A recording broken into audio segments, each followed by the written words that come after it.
أعوذ بالله من شرور أنفسنا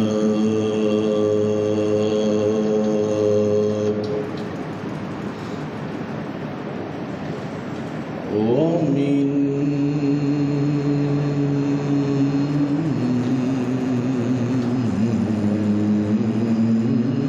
سيئات أعمالنا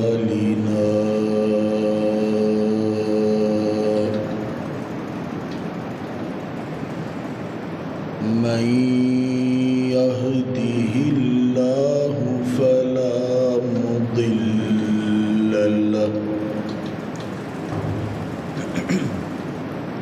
ومن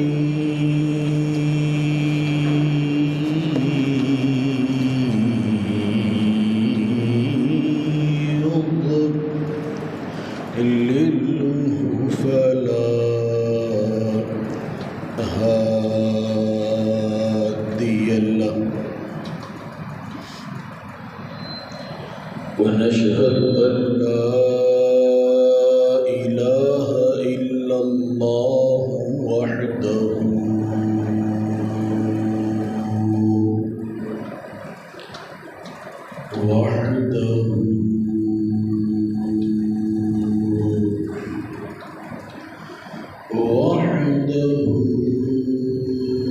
لا شريك له ونشهد أن سيدنا وسندنا ومولانا محمد صلى الله عليه وسلم عبده ورسوله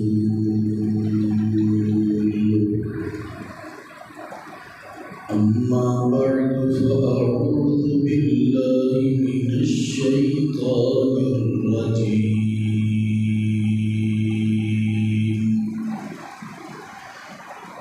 بسم الله الرحمن الرحيم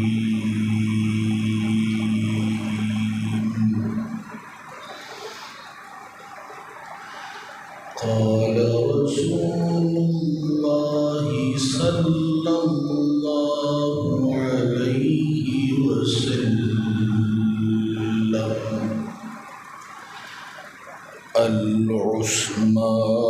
العثمان في الجنة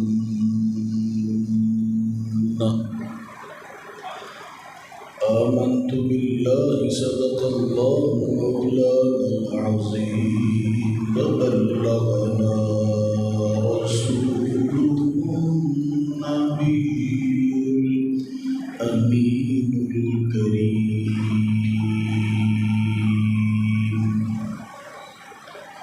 ونحن على ذلك لمن الشاهدين والشاكرين والحمد لله رب العالمين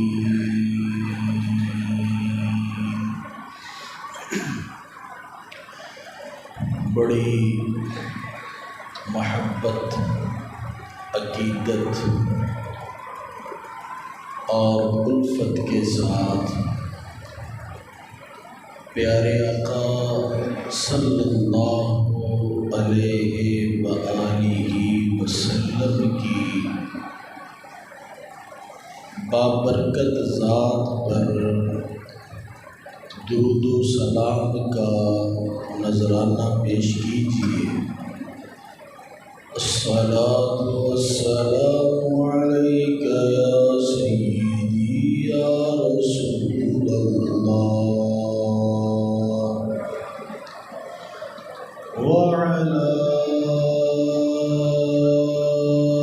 آلك وأصحابك يا سيدي يا حبيب الله الصلاة والسلام والسلام عليك يا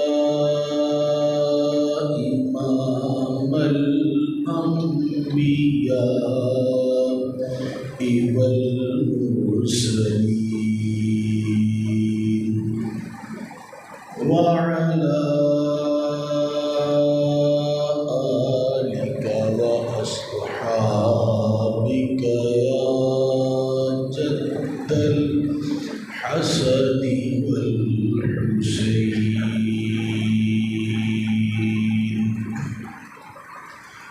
بلغ العلا بكماله كشف الدجى بجماله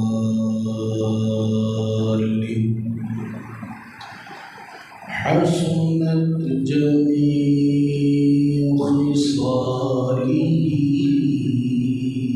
صلوا عليه وآله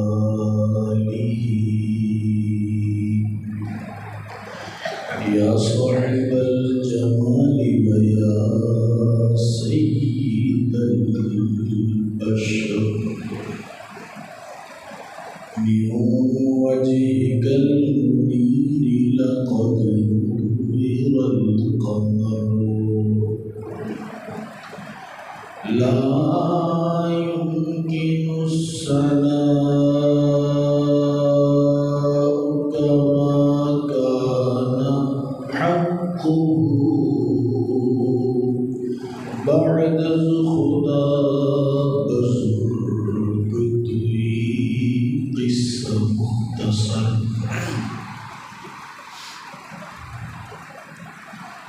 حمد و صلاۃ کے بعد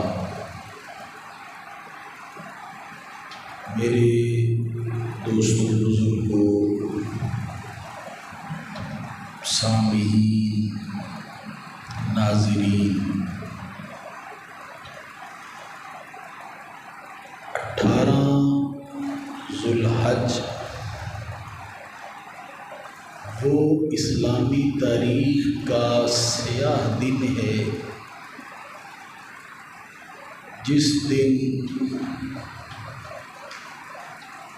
داماد رسول امیر المؤمنین حضرت عثمان غنی ذوالنورین کو ظلماً مدینہ شریف میں شہید کیا گیا۔ ویسے تو جب بھی ظلماً شہادت کا کہیں ذکر آتا ہے تو نام ذہن میں سب سے پہلے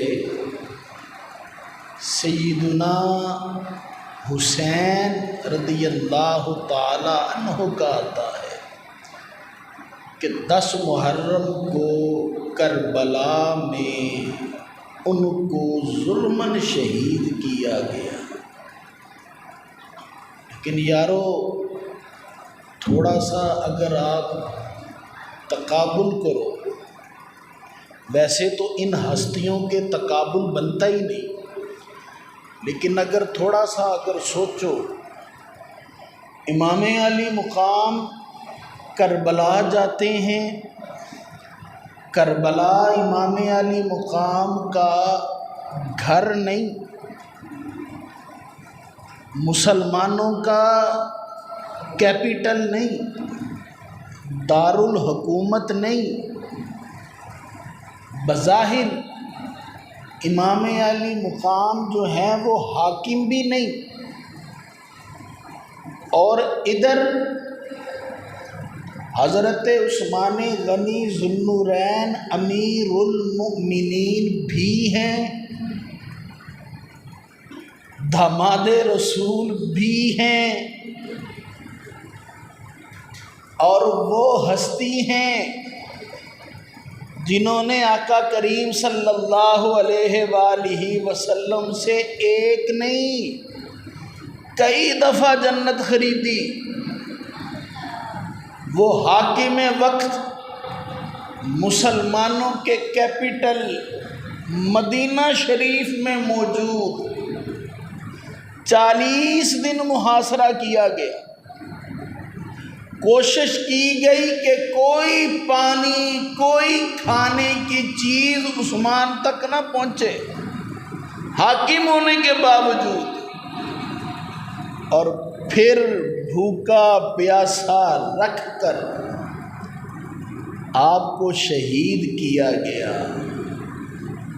اور جس وقت آپ کو شہید کرنے کے لیے بلوائی آئے نا اندر، آپ اس وقت بھی قرآن پڑھ رہے تھے۔ اور جب آپ پر پہلا وار ہوا نا، آپ کے ہاتھ پر وار ہوا، تو قرآن مجید فرقان حمید کی آیت کریمہ کا ایک حصہ ہے فَسَيَكْفِيكَهُمُ اللَّهُ، اللہ ان کو کافی ہوگا۔ وہاں خون کے وہ چھینٹے گرے، تو وہ تلوار جو اس وقت خلیفہ وقت کو شہید کرنے کے لیے نیام سے باہر نکلی، وہ آج تک نیام کے اندر نہیں گئی۔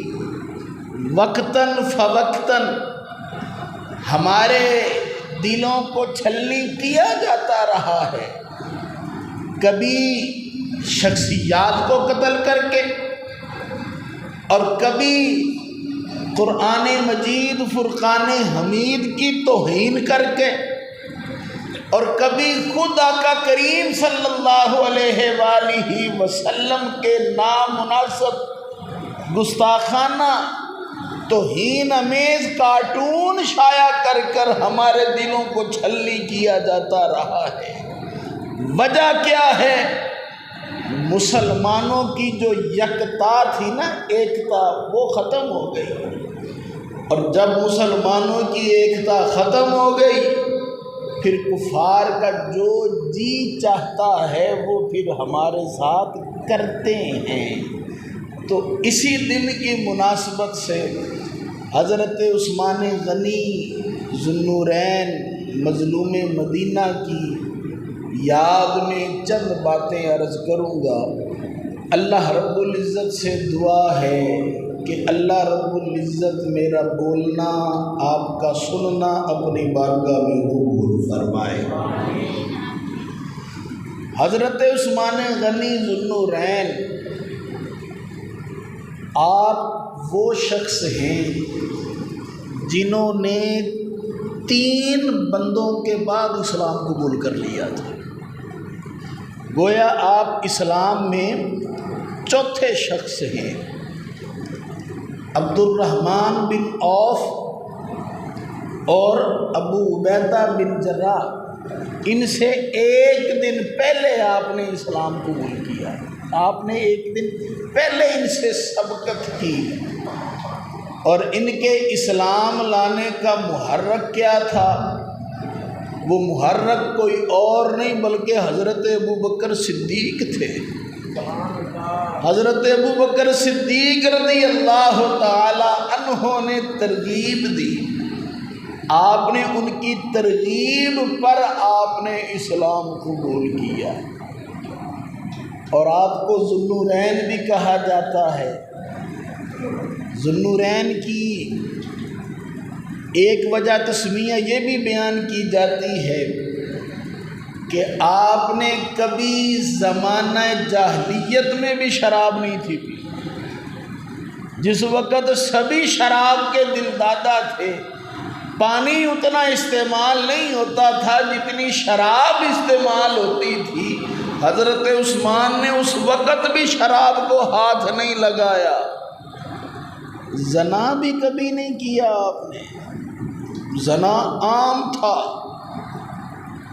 حتیٰ کہ سیدہ عائشہ صدیقہ رضی اللہ تعالی عنہا ارشاد فرماتی ہیں، سرکار دو عالم صلی اللہ علیہ وآلہ وسلم کی آمد سے قبل عرب والے کئی طریقوں سے نکاح کیا کرتے تھے۔ ان میں سے ایک طریقہ یہ بھی تھا کہ بندہ ہے ماڑی ذات کا،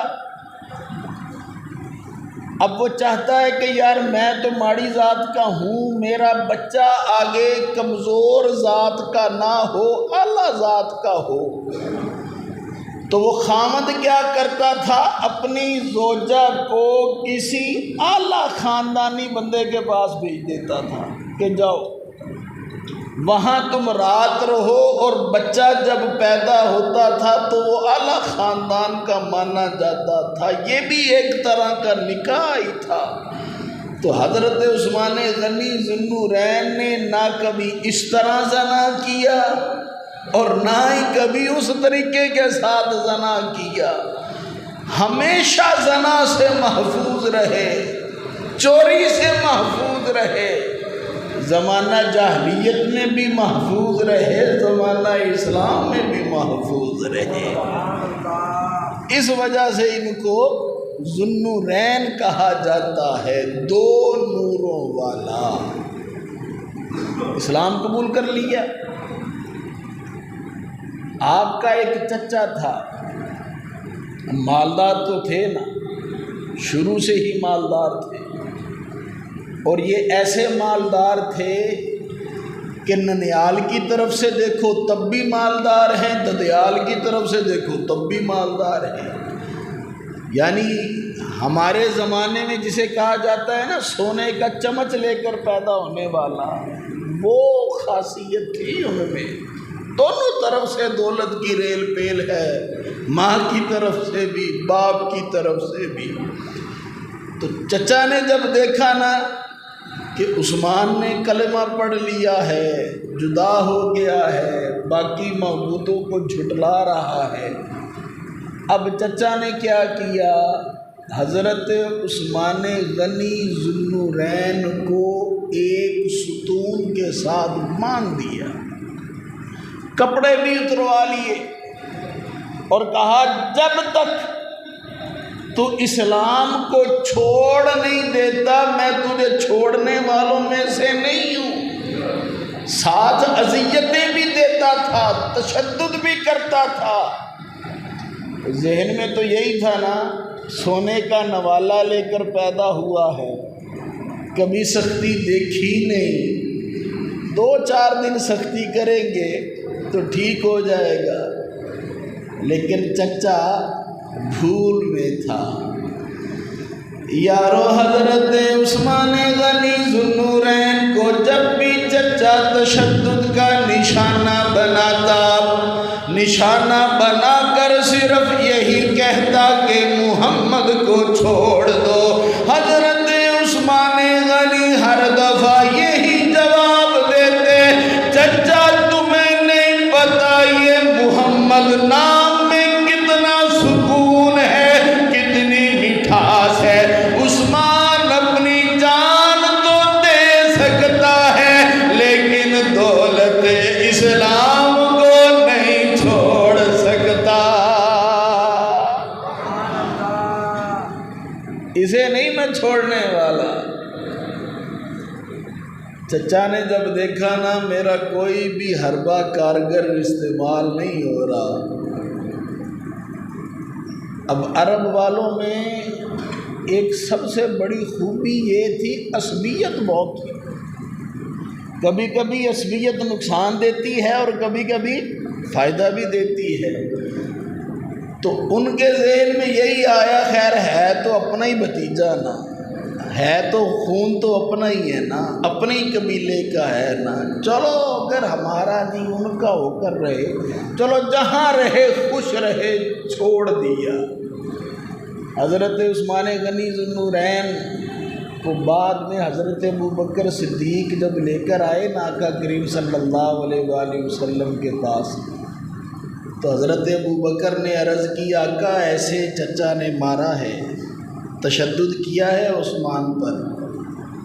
آقا کریم صلی اللہ علیہ وآلہ وسلم نے دل جوئی فرماتے ہوئے ارشاد فرمایا، عثمان اگر تو پسند کرے میں رقیہ کا نکاح تیرے ساتھ نہ کر دوں؟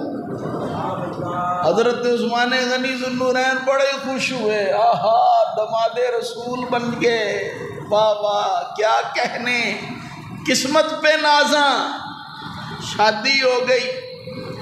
رخصتی ہو گئی۔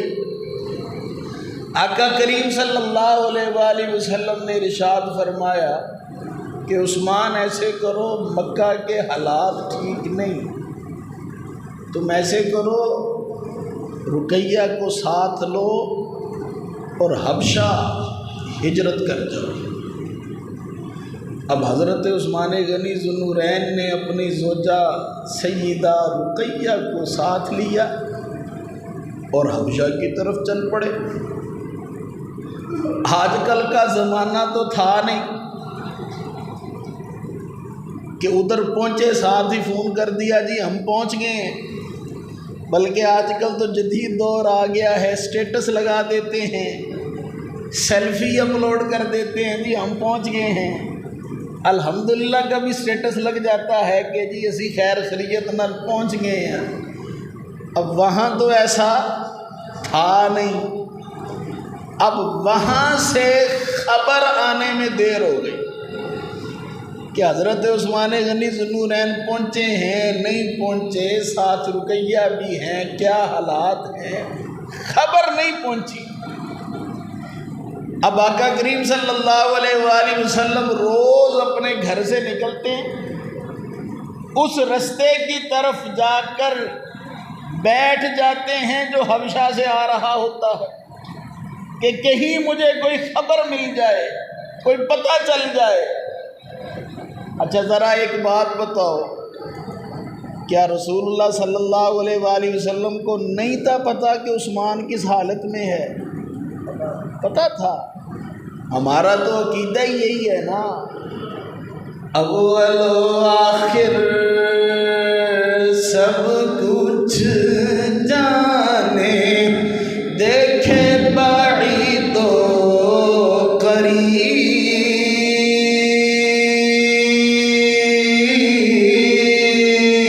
اول و آخر سب کچھ جانے، دیکھے بعید و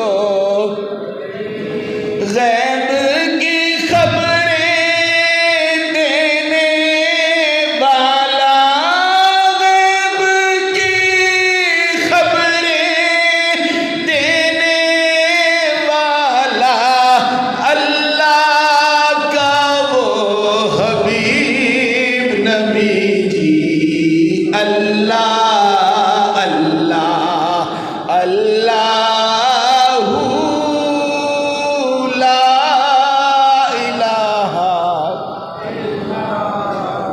مصطفیٰ کو تو پتہ تھا نا عثمان کس حالت میں ہے، لیکن لوگوں کو نہیں پتہ تھا نا۔ وہ معاشرہ تو ایسا معاشرہ تھا جہاں بیٹی کو زندہ دفن کیا جاتا تھا، جہاں بیٹیوں کی تقریب نہیں کی جاتی تھی۔ مصطفیٰ نے ایسے اپنی بے چینی ظاہر کروا کر لوگوں کو بتلا دیا، اور بیٹی زندہ دفن کرنے کے قابل نہیں ہوتی بلکہ سر پر رکھ کر مان کروانے کے قابل ہوتی۔ ایک دن حبشہ سے ایک قریشی عورت آئی، اللہ کے حبیب نے اس سے پوچھا، تو تو نے عثمان کو وہاں دیکھا ہے؟ اب قریشی عورت بولی ہاں میں نے دیکھا ہے، عثمان کو بھی دیکھا ہے اور رقیہ کو بھی دیکھا ہے۔ حالانکہ رسول اللہ نے تو رقیہ کا پوچھا ہی نہیں تھا، صرف عثمان کا پوچھا تھا، لیکن اس نے جو منظر دیکھا تھا وہ منظر اس کے لیے اتنا نیا تھا، اس کے ذہن پہ نقش ہو گیا۔ اللہ کے حبیب نے پوچھا اچھا بتاؤ پھر کیسے دیکھا ہے تم نے، کیا کر رہے تھے؟ قریشی عورت بولی، کہنے لگی میں نے عثمان کو دیکھا، اس نے اپنی زوجہ کو سواری پر بٹھایا ہے، خود ننگے پاؤں پیدل چل رہا ہے، میں نے اس حال میں عثمان کو دیکھا ہے۔ اللہ کے نبی نے ارشاد فرمایا، لوگوں گواہ ہو جاؤ، میں مصطفیٰ آج سے عثمان سے راضی ہوں، راضی ہو گیا ہوں میں اس سے۔ وہیں سے آپ نے پھر ہجرت فرمائی مدینہ شریف میں،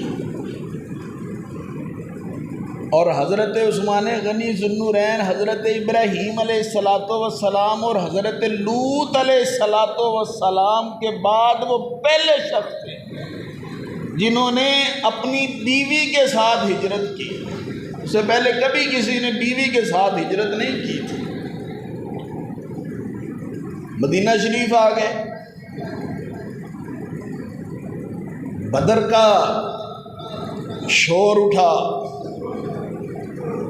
بدر پہ جانا ہے، بدر لڑائی ہوگی یا قافلہ ملے گا۔ مسلمانوں میں بڑا جوش، اور 13 سال مارے کھائی ہیں، آنکھ اٹھا کر نہیں دیکھتے تھے، وہ آگے سے مارتے تھے، ظلم و ستم سہا تھا، غصہ تو تھا نا اندر سبھی کے، مہاجرین کے اندر غصہ تھا، انصار بھائی بن گئے، اور بھائی کے دشمن کو پھر بھائی تھوڑی بنایا جاتا ہے، وہ بھی دشمن تو تیار بیٹھے ہوئے تھے، آمڑتے صحیح ذرا لگ پتہ جائے۔ سارا لشکر تیار ہو گیا، اللہ کے نبی نے حضرت عثمان کو ارشاد فرمایا، عثمان تم نے نہیں جانا، تم نے ادھر ہی رہنا ہے۔ آقا کیوں؟ میں نے کیوں نہیں جانا؟ آپ نے فرمایا اس لیے کیونکہ رقیہ بیمار ہے، تم نے رقیہ کی سیوا کرنی ہے۔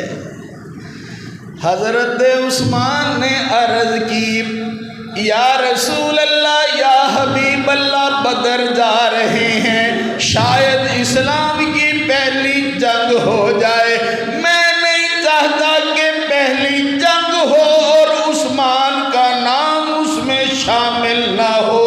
اللہ کے حبیب نے ارشاد فرمایا، تم رقیہ کی سیوا کرو، اللہ رب العزت تمہیں بدری صحابی جتنا اجر عطا فرمائے گا۔ بدری صحابی جتنا اجر ملے گا۔ کیوں؟ کیونکہ آل رسول کی سیوا کی جا رہی، آل رسول کی۔ آج بھی حقیقی آل رسول ہو جو رسول اللہ صلی اللہ علیہ وآلہ وسلم کے نقش قدم پر بھی چلتا ہو، اس کی سیوا کرنا خدا کی قسم بندے کو بہت بڑا اجر عطا فرما دیتی ہے۔ اسی لیے تو میرے تیرے امام سیدی اعلیٰ حضرت امام احمد رضا خاں بریلوی رحمہ اللہ آپ ارشاد فرماتے ہیں، آقا تیری نسل پاک میں ہے بچہ بچہ نور کا، تیری نسل پاک میں ہے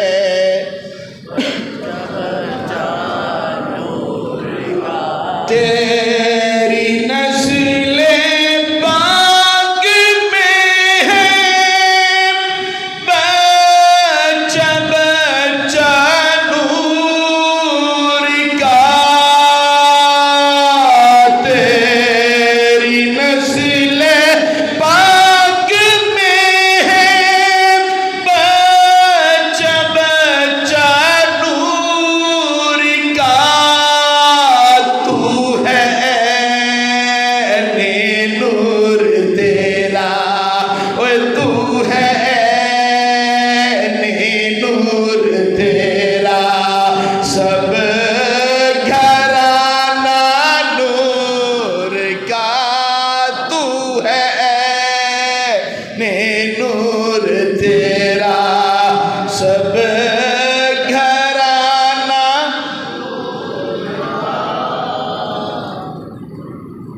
سرکار دو عالم صلی اللہ علیہ وآلہ وسلم حضرت عثمان غنی ذو النورین کو چھوڑا، بدر کی طرف چل پڑے۔ رسول اللہ صلی اللہ علیہ وآلہ وسلم تو نگاہ نبوت سے سب معاملہ دیکھ رہے تھے نا۔ ادھر جب بدر کی فتح کا پیام لے کر لشکر جب مدینے پہنچا نا، اسی وقت سیدہ رقیہ کی تدفین ہو رہی تھی۔ آپ اسی بیماری میں اللہ کو پیاری ہو گئی، تدفین ہو رہی تھی۔ سوچو اگر حضرت عثمان بھی چلے جاتے تو تدفین کرنی کس نے کرنی تھی؟ تو یہ بھی مصطفیٰ صلی اللہ علیہ وآلہ وسلم کی نگاہ نبوت نے پہلے سے دیکھ لیا تھا۔ خیر، حضرت عثمان غنی ذو النورین اب بعد میں تدفین کے بعد روتے ہوئے آقا کریم صلی اللہ علیہ وآلہ وسلم کے بارگاہ میں حاضر ہو گئے۔ عرض کرنے لگے، آقا لوگوں کی تو صرف بیوی فوت ہوتی ہے، میرا تو سب کچھ ہی چلا گیا، سب کچھ چلا گیا۔ آپ نے فرمایا وہ کیوں، کیا ہوا؟ مسکرا کر پوچھنے لگے کیا ہوا؟ عرض کرنے لگے، آقا رقیہ کی وجہ سے میرا آپ کے ساتھ ایک اور رشتہ بھی تو تھا نا، امتی کا غلام کا رشتہ تو تھا ہی، ایک اور رشتہ بھی تھا، آقا وہ رشتہ ختم ہو گیا۔ یارو اللہ کے حبیب نے ارشاد فرمایا، عثمان فکر نہ کر، مجھے اللہ نے حکم دیا ہے کہ ام کلثوم کا نکاح بھی میں تجھ سے کر دوں،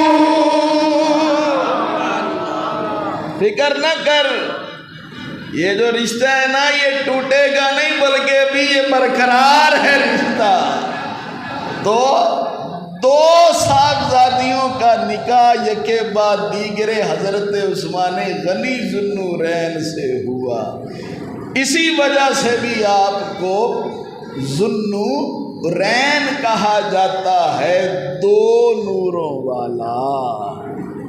سیدی اعلیٰ حضرت امام احمد رضا خان بریلوی رحمہ اللہ، آپ اسی وجہ سے ارشاد فرماتے ہیں، نور کی سرکار سے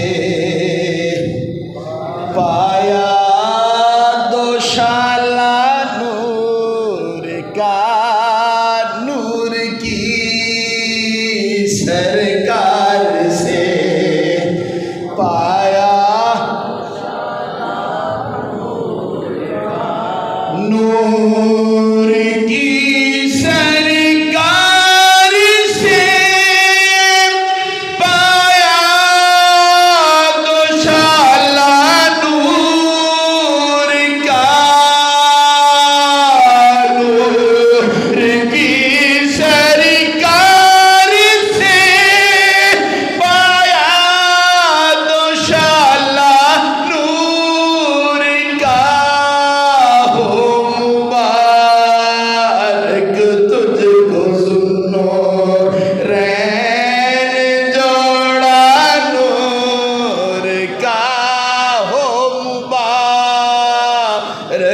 تجھ کو سنو رین جوڑا۔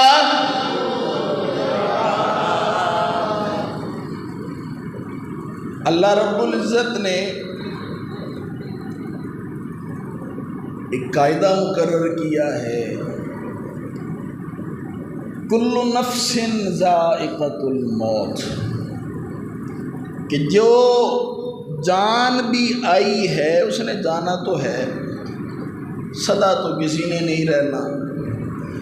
وہ لوگ بھی دنیا سے چلے گئے جن کی قبریں ہم زندوں سے کئی گنا زیادہ قیمتی ہیں، وہ لوگ بھی چلے گئے۔ آخر ایک دن حضرت ام کلثوم کا بھی وصال ہو گیا، وہ بھی دنیا سے تشریف لے گئی۔ اب رسول اللہ صلی اللہ علیہ وآلہ وسلم نے حضرت عثمان کی طرف پیام بھیجا۔ پیام کیا بھیجا؟ عثمان اب تم نکاح کر لو، اب میری کوئی اور بیٹی نہیں، اگر میری اور بیٹی ہوتی میں اس کو بھی تمہارے نکاح میں دے دیتا، حتیٰ کہ اگر میرے پاس 40 بیٹیاں ہوتی میں وہ بھی یکے بعد دیگرے میں تمہارے نگاہوں میں دے دیتا۔ تو یہ شان ہے حضرت عثمان غنی ذوالنورین کی، اور ٹائٹل بھی مل گیا، دماد رسول ہیں، ذوالنورین ہیں۔ ننیال کی طرف سے بھی امیر تھے، ددیال کی طرف سے بھی امیر تھے، تجارت کرنا تو بچپن سے ہی آتا تھا، وہاں بھی تجارت کی مدینہ میں، خوب اللہ نے نفع دیا، خوب اللہ نے مال دیا۔ لیکن آپ کا ایک لقب غنی بھی تو ہے نا، آپ نے مال کمایا بھی خوب اور اللہ کی راہ میں دیا بھی خوب، دیا ایسے دیا کہ آج تک کوئی اتنا مال اللہ کی راہ میں دے نہ سکا۔ حضرت ابوبکر صدیق رضی اللہ تعالیٰ عنہ کی شان بہت بلند ہے، کیوں؟ انہوں نے سب کچھ دے دیا تھا، لیکن وہ سب کچھ مل ملا کے تھا کتنا؟ ایک پوٹری، بس وہ خود ہی اٹھا کر لے آئے اور دے دیا۔ اور یہ بہت بڑی بات ہے، بندے کے گھر میں ہو ہی ایک پوٹری، وہی اٹھا کر لے آئے، اللہ کی راہ میں دے دے، اس سے بڑھ کر بات کوئی نہیں۔ لیکن اگر دیکھا جائے مقدار کے معاملے میں تو حضرت عثمان غنی ذوالنورین سے بڑھ کر کسی نے اللہ کی راہ میں خرچ نہیں کیا، سب سے زیادہ خرچ اللہ کی راہ میں انہوں نے کیا۔ تبوک جانا تھا، سرکار دو عالم صلی اللہ علیہ وآلہ وسلم نے ارشاد فرمایا صحابہ تبوک جانا ہے، اسے جیش الاسرہ بھی کہا جاتا ہے، تنگی اعلیٰ لشکر، تبوک جانا ہے، ساز و سامان اکٹھا کرو، اللہ کی راہ میں مال خرچ کرو، اٹھو۔ حضرت عمر فاروق رضی اللہ تعالیٰ عنہ اٹھے، بھئی آج بڑا مال ہے میرے پاس، بڑا مال ہے، آج نہیں ابوبکر مجھ سے جیت سکتا، بڑا مال ہے۔ گھر گئے، آدھا مال لیا، رسول اللہ کی بارگاہ میں حاضر ہوئے، اللہ کے حبیب نے پوچھا ہو گھر والوں کے لیے کیا چھوڑ کر آئے ہو؟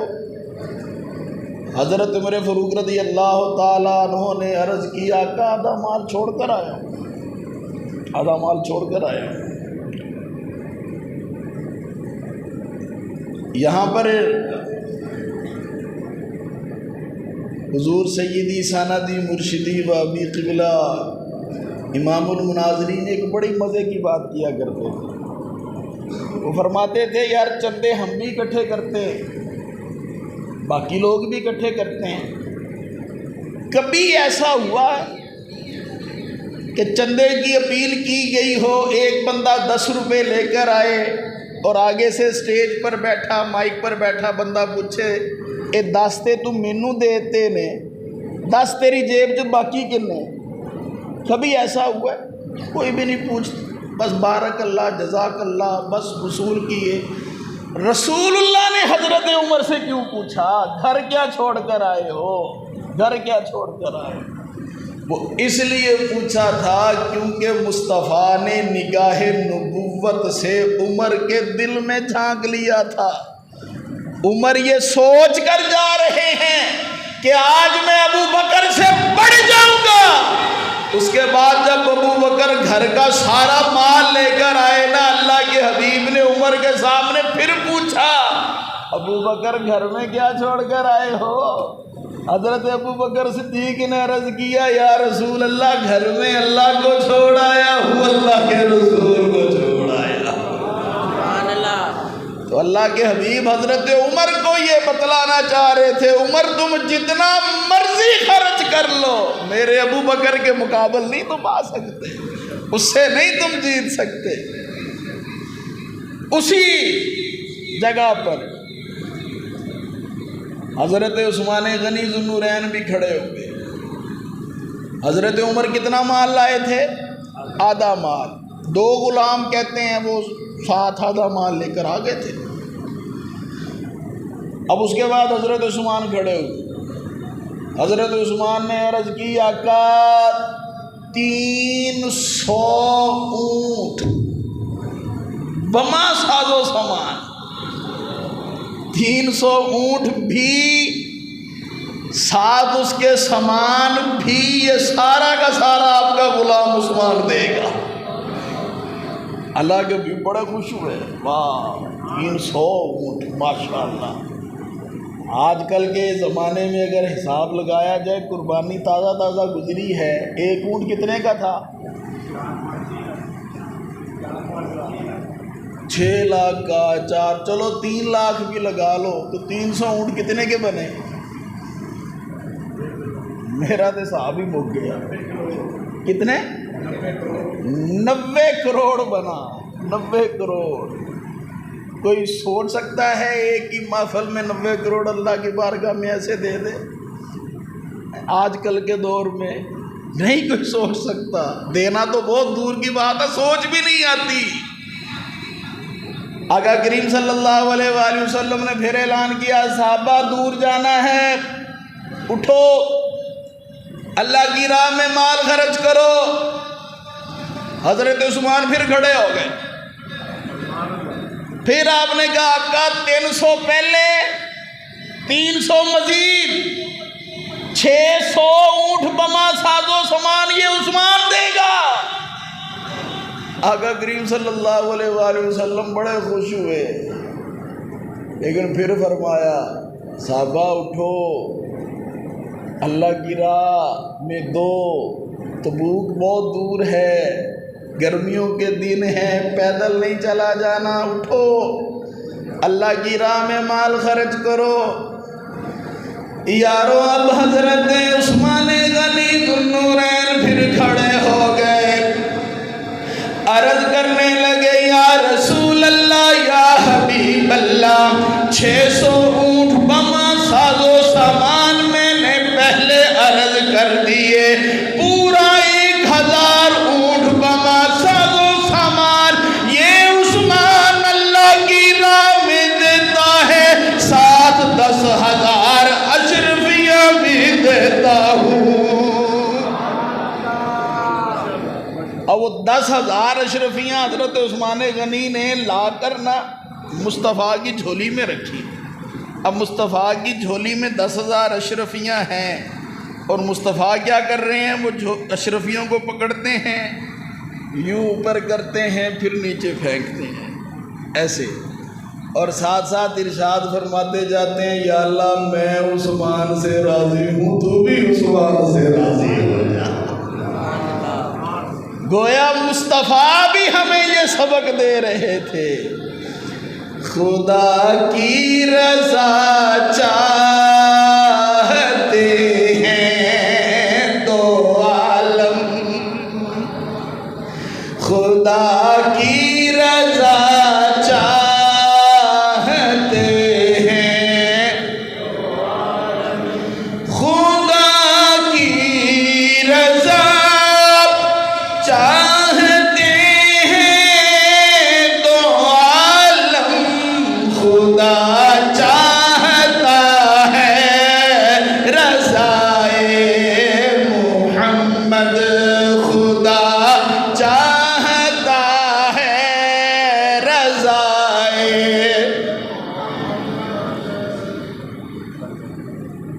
سرکار دو عالم صلی اللہ علیہ وآلہ وسلم ایک دفعہ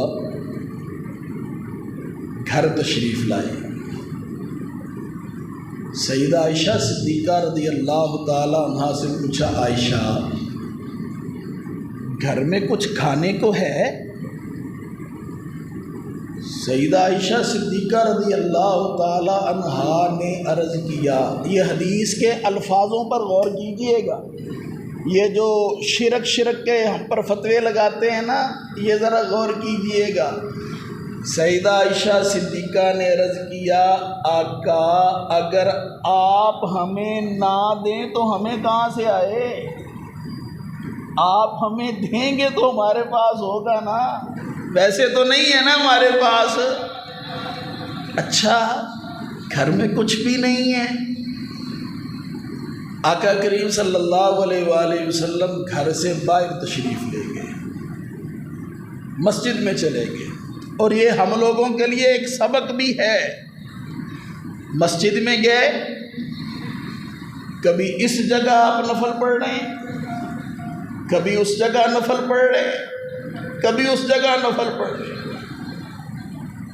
مصیبت آئی ہے تو اللہ رب العزت کے ہاں سر بسجود ہو جاؤ، فاعل حقیقی تو اللہ ہی ہے نا۔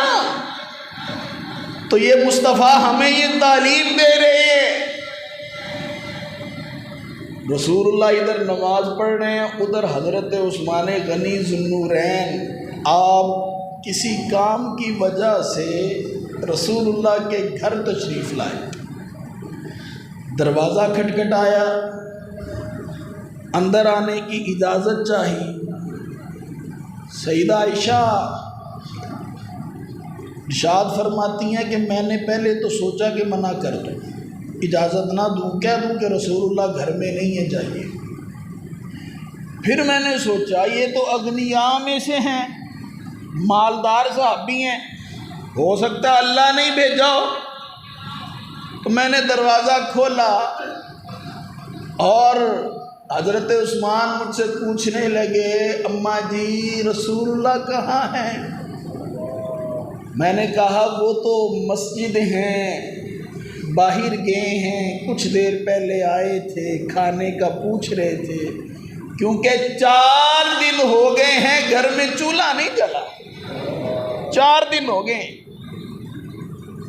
حضرت عثمان غنی ذو النورین رونے لگ گئے، رونے لگ گئے۔ اور جن کے صدقے اللہ رب العزت نے ہمیں تجارتی اونٹ عطا فرما دیے ہیں، ان کے گھر میں 4 دن ہو گئے ہیں، کچھ نہیں پکا، چولہا نہیں جلا، رونے لگ گئے، ساتھ شکوہ بھی کرنے لگے، اماں جی ہم کوئی پرائے تھے، ہمیں کیوں نہیں آپ نے کہا، مجھے کہہ دیتی، عبد الرحمن بن عوف کو کہہ دیتی، کسی کو تو کچھ کہتی، 4 دن ہو گئے ہمیں پتہ ہی نہیں۔ اور ادھر مصطفیٰ دیکھو جن کو غلاموں کی پل پل کی خبر ہوتی ہے، ہمیں 4 دن ہو گئے پتہ ہی نہیں، مصطفیٰ کے گھر میں چولہا نہیں جلا، مصطفیٰ کو ہمارے پل پل کی خبر ہے، روتے جا رہے ہیں، کہتے جا رہے ہیں۔ واپس گئے، گھر گئے، وہ اناج کا اونٹ جس پر اناج لدا ہو وہ، اور بھنی اور بکری جس کی کھال اتری ہوئی ہو، کچا گوشت، یہ سارا دے کر بھیجا، 7 پیسے بھیجے۔ جب لے کر آئے پھر خیال آیا، اوہو یہ تو پکڑتے بھی ٹائم لگے گا، دوبارہ بھاگے بھاگے گھر گئے اور گھر جا کر پکا ہوا سالن لے کر مصطفیٰ کے گھر پر حاضر ہو گئے۔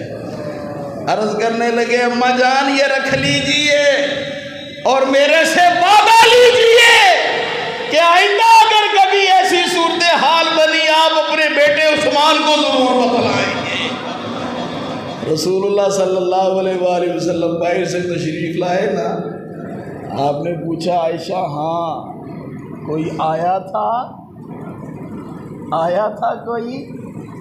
سیدہ عائشہ نے عرض کیا، آقا آیا تھا، اکیلا نہیں آیا، یہ سب کچھ لے کر آیا ہے۔ اللہ کے حبیب نے جب یہ سنا نا، اللہ کے حبیب نے اسی وقت کھانا کھانے سے پہلے آپ نے 2 رکعتیں نفل کی نیت کی، اور اس کے بعد دعا کیا مانگتے ہیں، یا اللہ میں عثمان سے راضی، یا اللہ میں عثمان سے راضی، یا اللہ میں عثمان سے راضی، یا اللہ میں عثمان سے راضی، یا اللہ میں عثمان سے راضی، یا اللہ تو بھی عثمان سے راضی ہو۔ اور اس وقت سرکار دو عالم صلی اللہ علیہ وآلہ وسلم نے ارشاد فرمایا، لوگو گواہ ہو جاؤ، میں آمنہ کا لال یہ اعلان کر رہا ہوں، العثمان فی الجنہ، عثمان جنتی ہے، عثمان جنتی ہے۔ اور آپ کو یہ تو پتہ ہی ہے نا، جنت کی ضمانت دے کون سکتا ہے؟ اور جدے بٹتے پئی ہوئے وہی دے سکتا ہے، اور کوئی نہیں دے سکتا۔ اور مصطفیٰ دیتا تو اللہ ہی ہے، لیکن مصطفیٰ جب چاہیں، جسے چاہے، جو چاہے، میرا مصطفیٰ عطا فرما دیتا ہے۔ آقا ہمارے، بڑی شان، آقا ہمارے، بڑی شان، آقا ہمارے، بڑی شان۔ اسی لیے تو ہم کہتے ہیں نا، کون دیتا ہے دینے کو منہ چاہیے، کون دیتا ہے دینے کو چاہیے، دینے والا ہے سچا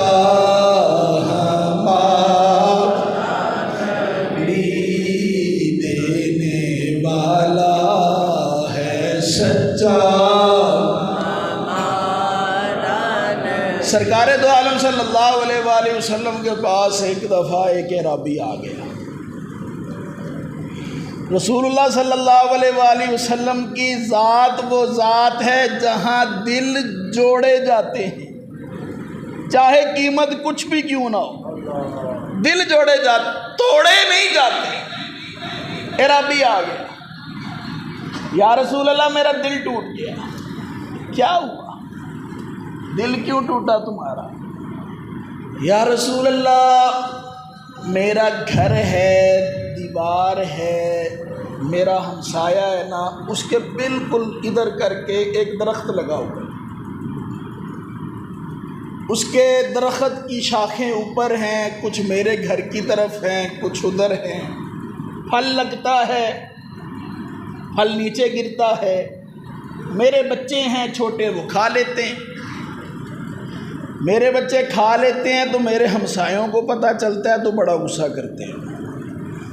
تو میں اس کے غصے سے بچنے کے لیے کیا کرتا تھا کہ رات کو جو پھل گرتے تھے نا ان کو جھاڑو سے اکٹھا کر لیتا تھا، صبح اس کو دے دیتا تھا۔ صبح جو پھل گرتے تھے وہ ماں دھیان رکھتی تھی، میرا بچہ کوئی پھل کھاتا نہیں تھا۔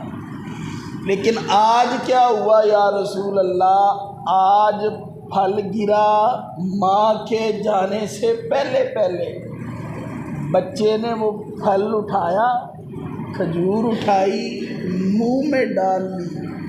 میرا ہمسایہ دیکھ رہا تھا، بھاگا ہوا آیا، اس نے میرے بچے کے حلق میں انگلی ڈال کر وہ کھجور باہر نکالا۔ یا رسول اللہ یہ دیکھ کر دل ٹوٹ گیا، میرا دل ٹوٹ گیا۔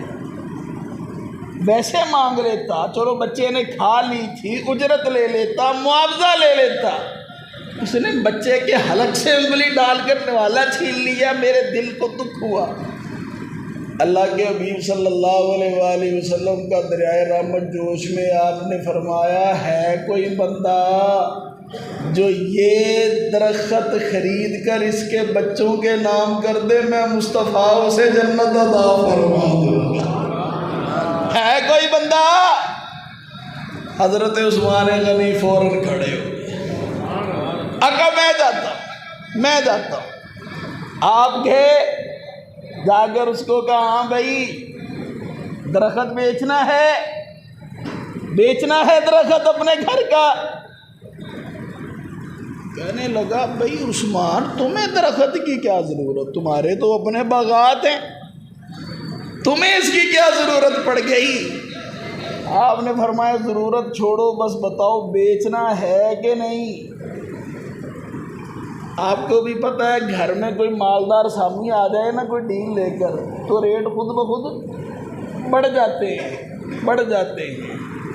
ہم نے اپنا 5 مرلے کا مکان بیچنا ہو نا تو ملک ریاض صاحب تشریف لے آئیں تو ریٹ تو پھر ہم نے ہی لگانا ہے نا، پھر ملک صاحب نے تھوڑی لگانا ہے۔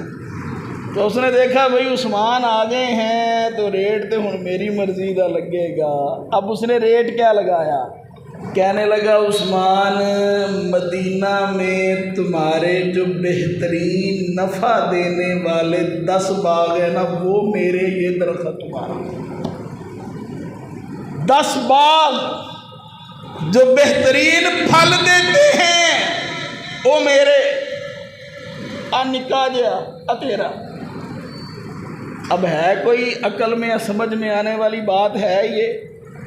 حضرت عثمان نے سنا فوراً کہا مجھے منظور ہے مجھے۔ تو کہنے لگا اے اس میں تمہیں بچا کیا؟ کہنے لگے تمہیں نہیں پتا بچا مجھے وہ ہے، ایک تو مصطفیٰ کی مسکراہٹ بچ گئی ہے اور دوسرا مصطفیٰ نے میرے ساتھ جنت کا وعدہ فرما لیا ہے۔ حضرت عثمان غنی ذو النورین 10 مبشرہ میں شامل، ذو النورین، امیر المومنین، غنی، جتنی بھی القابات ان کے ساتھ لگائے جائیں ان کی شخصیات القابات سے اوپر ہی اوپر، لیکن اس کے باوجود جب بھی قبرستان گئے قبر کو دیکھ کر رونا شروع کر دیا۔ قرآن مجید فرقان حمید سنتے تھے، نہیں روتے تھے۔ لکھ بشارتاں والی آیتاں پڑھتے رہو، عثمان غنی نہیں روتے تھے۔ لکھ عذاب والی آیتاں پڑھتے رہو، حضرت عثمان نہیں روتے تھے۔ قبر کو دیکھتے تھے تو رونے لگ جاتے تھے۔ کسی نے پوچھا حضرت جی معاملہ کیا ہے؟ یہ قبر کو دیکھ کر رونے کی کیا وجہ ہے؟ آپ نے فرمایا میں نے اللہ کے حبیب سے سنا ہے قبر پہلی تے اوکھی منظر ہے، جیڑا اتھوں بچ گیا وہ پھر اگے بھی بچ جائے گا، جو یہاں پکڑا گیا وہ پھر پکڑا ہی گیا۔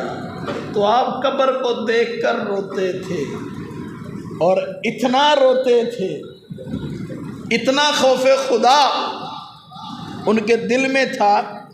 آپ نے ایک دفعہ اپنے غلام کو بلایا، ایک گل سن، وہ لیٹ ہو گیا نہیں آیا۔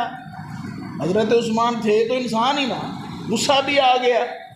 غصہ آیا تو غلام کا کان پکڑ کے نا یوں مروڑ دیا، یوں۔ غصہ ٹھنڈا جب ہوا تو خیال آیا او ہو اے میں کی کرتا، یہ کل قیامت کو اگر یہ کھڑا ہو گیا یا اللہ میں قصاص لینا ہے تو میں کتوں داں گا؟ اس کو بلایا، کہا جیسے میں نے تیرا کان مروڑا ہے نا تو بھی مروڑ، تو بھی مروڑ۔ یہ آقا کہہ رہا ہے غلام کو تو بھی مروڑ۔ اس نے کہا جی میں کیسے مروڑ سکتا ہوں، آپ آقا ہیں میں تو غلام ہوں، غلاموں کے کیا حق حقوق ہوتے ہیں؟ کچھ بھی نہیں، تو میں نے کیا کرنا ہے؟ انور میں نہیں، کر آخرت میں بدلہ دینا بہت مشکل ہے، اور آخرت کی تو شان ہی یہ ہے وہ امی ہی و ابی و صاحبت ہی و اخی، ہر کوئی دوسرے سے بھاگے گا، ماں بچوں سے بھاگے گی، دوست سے بھاگے گا، بھائی سے بھاگے گا۔ یہ مالک غلام ادھر ہی ہے، اتھے تو کہہ دے میں بدلہ لینا تو پھر اتھے ہی لے لے، یہی لے لو۔ اس نے کان مروڑا نا تو آپ نے کیا ارشاد فرمایا؟ تھوڑا زور کے مروڑ، کوئی کسر رہ نہ جائے۔ میں نہیں چاہتا کہ کوئی قصاص یہیں پر رہ جائے۔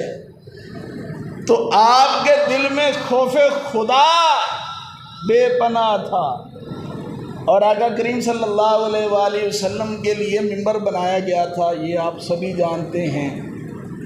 پہلے ستون کے ساتھ آپ خطبہ دیا کرتے تھے، پھر جب ممبر بن گیا آپ ممبر پر تشریف لے گئے، ستون رونے لگ گیا، ایک لمبا واقعہ ہے۔ تو رسول اللہ صلی اللہ علیہ وآلہ وسلم ممبر پر بیٹھا کرتے تھے۔ یہ سمجھانے کے لیے میں عرض کرتا ہوں، یہ ممبر ہے نا ہمارا، اس کے 3 سٹیپ ہیں، پہلا، دوسرا، وہ تیسرا۔ تو رسول اللہ صلی اللہ علیہ وآلہ وسلم اس تیسرے سٹیپ پر بیٹھا کرتے تھے تاکہ سبھی کو نظر آئے۔ آقا کریم صلی اللہ علیہ وآلہ وسلم کا ظاہری طور پر وصال ہو گیا، اب امیر المومنین بن گئے حضرت ابو بکر صدیق رضی اللہ تعالیٰ عنہ۔ تو انہوں نے کیا کیا، یہاں تو بیٹھتے ہیں رسول اللہ، یہاں میں بیٹھ نہیں سکتا۔ وہ ایک سٹیپ نیچے آ کر بیٹھ گئے۔ حضرت ابوبکر صدیق بھی دنیا سے تشریف لے گئے، بعد میں امیر المومنین بن گئے حضرت عمر فاروق۔ اب عمر فاروق کہتے ہیں جی کہ اتھے رسول اللہ بہندے سن، اتھے بہندے سن حضرت ابوبکر صدیق، تے نہ میں اتھے بہنا نہ میں اتھے بہنا، میں بہنا تھلے، وہ نیچے والے آخر سٹیپ پر آ کر وہ بیٹھ کے۔ حضرت عمر فاروق رضی اللہ تعالیٰ عنہ کا بھی وصال ہو گیا، زمانہ آ گیا حضرت عثمان غنی کا، اللہ نے ذہانت عطا فرمائی تھی۔ ہوتا ہے نا کئی معاملے کسی پر روشن ہو جاتے ہیں، تو حضرت عثمان غنی اوتھے جا کر بیٹھ، وہاں اوپر جا کر بیٹھ کے جہاں رسول اللہ بیٹھا کرتے تھے۔ سب سے پہلے جو اعتراض ہوا ہے نا حضرت عثمان غنی پہ، وہ یہی ہوا ہے۔ آپ نے فرمایا بے وقوفو، تمہیں اتنی سمجھ نہیں آ رہی، حالانکہ بڑے بڑے نیک لوگ تھے۔ آپ نے فرمایا تمہیں اتنی سمجھ نہیں آتی، اگر یہ ریت چل پڑے کہ ہر آنے والا دوسرے سے نیچے جگہ بیٹھے گا، پھر وہ وقت دور نہیں جب حاکم گڑھا کھود کر نیچے کھڑا ہوگا اور عوام جو ہے ساری اوپر کھڑی ہوگی۔ اس لیے میں عمر کی جگہ پر اس لیے نہیں بیٹھا تاکہ تم یہ نہ کہو کہ یہ عمر کی برابری کرتا ہے، میں ابو بکر کی جگہ پر اس لیے نہیں بیٹھا تاکہ تم یہ نہ کہو یہ ابو بکر کی برابری کرتا ہے، میں رسول اللہ کی جگہ پر بیٹھ گیا تاکہ تمہارے گمان میں بھی یہ نہ ہو کہ کوئی بندہ رسول اللہ کی برابری بھی کر سکتا ہے، میں اس لیے وہاں جا کر بیٹھا۔ گویا حضرت عثمان بھی ہمیں یہ سمجھا رہے تھے کہ ایسا عقیدہ رکھنا کہ نبی ساڈے ورگے نے، اے انساناں دا کام ہو ہی نہیں سکتا۔ اے انساناں تو کوئی پرے والی کوئی جانور والی شے ہوئے گی جو ایک عقیدہ رکھے گی کہ نبی ہمارے جیسا۔ ہمارا تو عقیدہ یہ ہے سب سے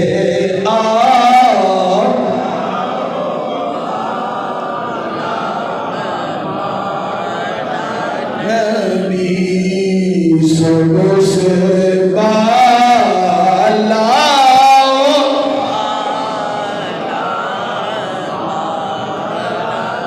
کوئی آواز خاموش نہ رہے، مل کے سب سے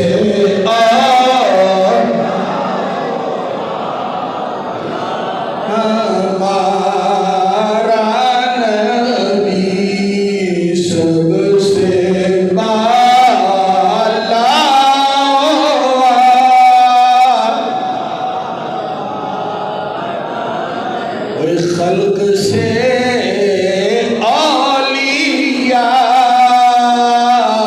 اولیاء سے رسول، خلق سے اولیاء،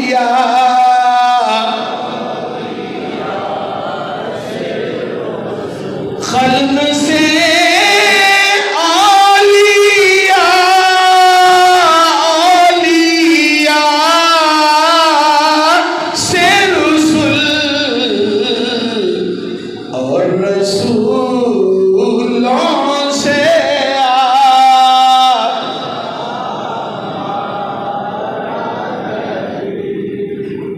حضرت عثمان غنی ذو النورین کو جامع القرآن بھی کہا جاتا ہے، قرآن کو جمع کرنے والے۔ اور سب سے پہلے امت میں اگر کوئی حافظ ہوا ہے تو وہ حضرت عثمان غنی ذو النورین ہے۔ سب سے پہلے قرآن انہوں نے یاد کیا تھا، اور یہ جو سویڈن والوں نے جو کام کیا ہے، قرآن مجید فرقان حمید کو جلانے والی جو کبھی حرکت کی ہے، یاد رکھیے کفر اس طرح کے کام اب بکثرت کرنے شروع ہو چکا ہے۔ کبھی قرآن جلا دیا، کبھی مذاق اڑا دیا، کبھی توہین امیز گفتگو کر دی، کبھی خاکے بنا لیے۔ یہ کرتے کیوں ہیں؟ اللہ رب العزت نے اس کے بارے میں ارشاد فرمایا والذین کفروا بعضهم اولیاء بعض، یہ جڑے کافر نے نا یہ آپس میں دوست ہیں، ایک پر حملہ کرو گے تو دوسرا اس کی مدد کے لیے آئے گا۔ یہ نیٹو کیا ہے؟ یہی ہے نا، کسی ایک یورپ کے ملک پہ تم حملہ کرو گے وہ سارے مل کر تم پر حملہ کر دیں گے، نیٹو یہی ہے۔ اللہ فرماتے ہیں الا تفعلوا، اگر مسلمانوں نے ایسا نہ کیا، یہ اکٹھے نہ ہوئے، فتنۃ فی الارض وفساد کبیر، زمین میں فتنہ بھی ہوگا اور بہت بڑا فساد بھی ہوگا۔ تو مسلمانوں کو اکٹھا ہونے کی ضرورت ہے۔ یہ ایک عجیب پاگل پن ہے کہ سویڈن میں کسی نے قرآن کو جلایا ہے، اب یہاں پر تم رکشے جلانے شروع کر دو، لوگوں کے ریڑیاں الٹانی شروع کر دو۔ اور بھائی اگر اس کا جواب دینا ہے تو کم سے کم اتنا تو کرو، اپنے بچوں کو تو قرآن پڑھاؤ، اپنے بچوں کو قرآن پڑھاؤ، خود قرآن پڑھنا سیکھو۔